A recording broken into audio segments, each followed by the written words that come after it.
Praise the Lord. தேவனுடைய பரிசுத்த நாமத்திற்கு ஸ்தோத்திரம் உண்டாவதாக. தேவன் ஆசீர்வாதங்களின் தேவன்.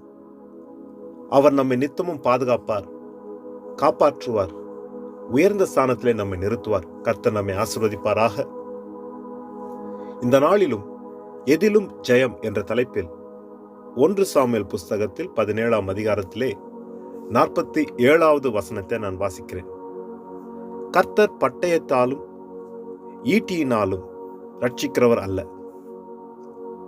பிரியமானவர்களே, தாவீது ஒரு ராட்சசனாய் இருக்கிற கோலியாத்துக்கு விரோதமாக யுத்தம் செய்யும் பொழுது இந்த வார்த்தையை சொல்லுகிறான். அங்கு கோலியாத் ஆயுதங்களோடு வந்து நிற்கிறான். தாவீதோ ஆயுதங்கள் இல்லாமல் கர்த்தருடைய நாமத்தில் யுத்தம் செய்யும்படிக்கு போகிறான். அவனுடைய நம்பிக்கை கர்த்தர் தன்னோடு இருக்கிறபடினாலே நிச்சயமாக எனக்கு ஜெயம் வரும் என்று இந்த வார்த்தையை சொல்கிறான். நீ நினைக்கிறபடி எனக்கு தேவன் ஜெயம் கொடுக்க மாட்டார். கர்த்தர் பட்டயத்தினாலும் ஈட்டினாலும் அங்கு ரட்சிக்கிறவர் அல்ல. அவர் தான் நேசிக்கிற ஜனங்களுக்கு நினைக்க முடியாத வகையிலே ஜெயம் கொடுக்கிறவர், நம்ப முடியாத காரியங்களை நடப்பிக்கிறவர். அவர் தம்முடைய ஜனங்களை ஒரு நாளும் கைவிடாதவர். நான் ஆயுதங்களை நம்பி வரவில்லை, கர்த்தராகிய இயேசு கிறிஸ்து நாமத்திலே நான் வந்திருக்கிறேன். நம் வாழ்க்கையிலே நமக்கு விரோதமாய் போராடுகிற தீமைகள் எப்படியே இருந்தாலும், எந்த பெரிய பிரச்சனையானாலும், மலை போல் இருக்கிற எந்த தீமையானாலும், நாம் கர்த்தருடைய இயேசு கிறிஸ்து நாமத்திலே நாங்கள் ஏறெடுக்கிற ஜபத்திலே இருக்கிற வல்லமையினாலே அவைகள் அகன்று போகும். பிரச்சனைகள் மெழுகு போல உருகி போகும்.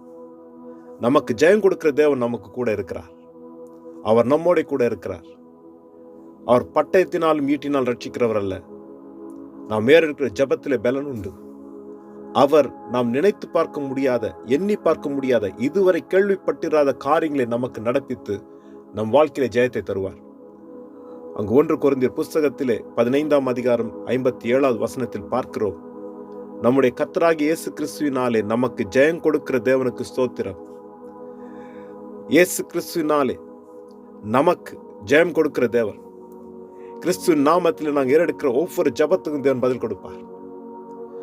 எந்த பிரச்சனையானாலும், எந்த சூழ்நிலையானாலும், எந்த நெருக்கமானாலும், எந்த பலவீனமான எந்த நோயானாலும், கர்த்தருடைய சமூகத்திலே நாங்கள் ஏறெடுக்கிற ஜபங்களுக்கு பதில் உண்டு.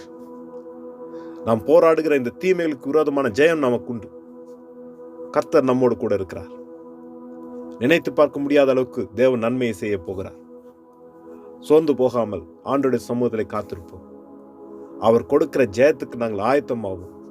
கர்த்தர் மகிமைப்படும்படிக்கு நம் வாழ்விலே அவர் அற்புதங்களையும் அதிசயங்களையும் நடப்பிப்பார். ஜெபம் செய்வோம். இரக்கமும் தயவும் நிறைந்த நல்ல ஆண்டவரே, இந்த நாளுக்காக உமக்கு நன்றி செலுத்துகிறேன். தேவரே, நீர் இது நாள் வரையிலும் நீர் எங்களுக்கு நன்மைகளை செய்திருக்கிறீர். ஆண்டவரே, அவைகள் ஒவ்வொன்றுமா நினைத்து பார்த்து நன்றி சொல்லுகிறோம். இந்த நாளிலும் நாங்கள் போராடி கொண்டு எந்த தீமையானாலும், எந்த பிரச்சனையானாலும், எந்த நெருக்கமானாலும் அவைகள் உம்முடைய சமூகத்தில் வைக்கிறோம். கர்த்தர் நீர் எங்கள் பட்சத்திலிருந்து, எங்கள் சார்பிலிருந்து அவைகளுக்கு விரோதமாக யுத்தம் செய்யும்படிக்கு தேவரீர் உம்முடைய பலன் உண்டாயிருக்கும்படிக்கு ஜெபிக்கிறேன். நீர் ஜெயம் கொடுக்கிற தேவன், நீர் ஜெயம் கொடுக்கிற தேவன். ஆண்டவரே, உம்முடைய ஜெயம் எங்களுடைய ஒவ்வொருடைய வாழ்க்கையில் உண்டாயிருக்கும்படிக்கு உம்முடைய சமூகத்தில் தாழ்த்துகிறேன். ஆண்டவரே, உந்த நாமம் ஒன்று மகிமைப்படும்படிக்கு எல்லாம் இயேசு கிறிஸ்து நாமத்தில் ஜெபிக்கிறோம் நல்ல தகப்பனே. ஆமென், ஆமென். கர்த்தர் தாமே நம் அனைவரையும் நிறைவாக ஆசீர்வதிப்பாராக. ஆமென்.